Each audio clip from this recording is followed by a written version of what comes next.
नमस्ते दोस्तों, स्वागत है आपका मेरे चैनल गपशप टेल्स विद पूजा में। आज की कहानी जंगल से जुड़ी है, लेकिन ये सिर्फ जानवरों की कहानी नहीं, ये कहानी है ताकत, समझ और छोटे होने की अहमियत की। कहानी है एक शेर, एक हिरन और एक चूहे की। तो चलिए कहानी शुरू करते हैं। घना जंगल था नीलगिरी, ऊंचे पेड़, बहती नदी और हर तरफ जीवन की हलचल। इस जंगल का राजा था शेर वीरभद्र। उसकी दहाड़ से पूरा जंगल कांप उठता था। ताकतवर शरीर, तेज नजर और ऐसा आत्मविश्वास कि उसे लगता था इस जंगल में मुझसे बड़ा कोई नहीं। शेर का सामना सभी करते थे, लेकिन उससे डरते भी थे। उसी जंगल में रहता था हिरन चंचल, तेज, फुर्तीला और बेहद सतर्क। उसे अपनी रफ्तार पर भरोसा था, लेकिन वो जानता था कि ताकत के आगे चालाकी भी कई बार कम पड़ जाती है।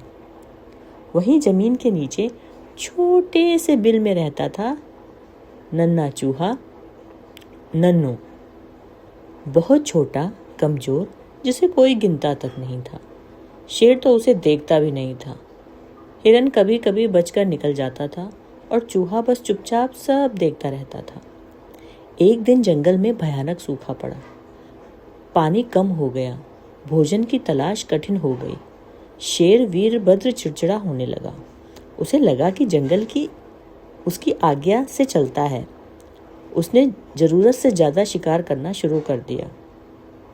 हिरन चंचल हर दिन जान बचाकर भागता।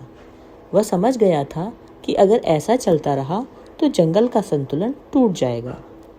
उसने शेर से विनती की, राजा, जरूरत से ज्यादा मत लीजिए, जंगल सबका है।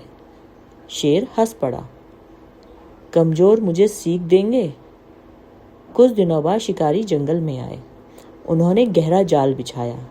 ताकतवर शेर अपने घमंड में जाल को देख नहीं पाया और उसमें फंस गया। जितना ज्यादा छटपटाया उतना जाल कसता गया। पहली बार शेर को अपनी ताकत बेकार लगने लगी। दूर से हिरन चंचल ने ये सब देखा। वह पास आया, लेकिन डर के कारण कुछ नहीं कर पाया। तभी जमीन के नीचे से चूहा नन्नू निकला। वही छोटा सा चूहा जिसे कोई महत्व नहीं देता था। उसने बिना डरे जाल को कुतरना शुरू किया। धीरे धीरे रस्सियां टूटती गईं और शेर आजाद हो गया। शेर वीरभद्र की आंखों में पहली बार शर्म थी। उसने चूहे से कहा, आज तूने मेरी जान बचाई। चूहा मुस्कुराया और बोला, छोटा होना कमजोरी नहीं होती राजा, हर किसी की अपनी ताकत होती है। हिरन चंचल ने कहा, और हर ताकत का सही समय होता है। उस दिन के बाद जंगल बदल गया। शेर ने ताकत के साथ समझ को अपनाया। हिरन ने डर की जगह संतुलन चुना और चूहा अब छोटा नहीं समझा जाता था। जंगल ने सीख लिया था कि घमंड ताकत को अंधा बना देती है और समझ सबसे बड़ी शक्ति होती है। तो दोस्तों, इस कहानी की सीख बहुत साफ है। जो छोटा दिखता है वही हमेशा छोटा नहीं होता, और जो ताकतवर है अगर वो झुकना सीख ले तो वही सच्चा राजा है।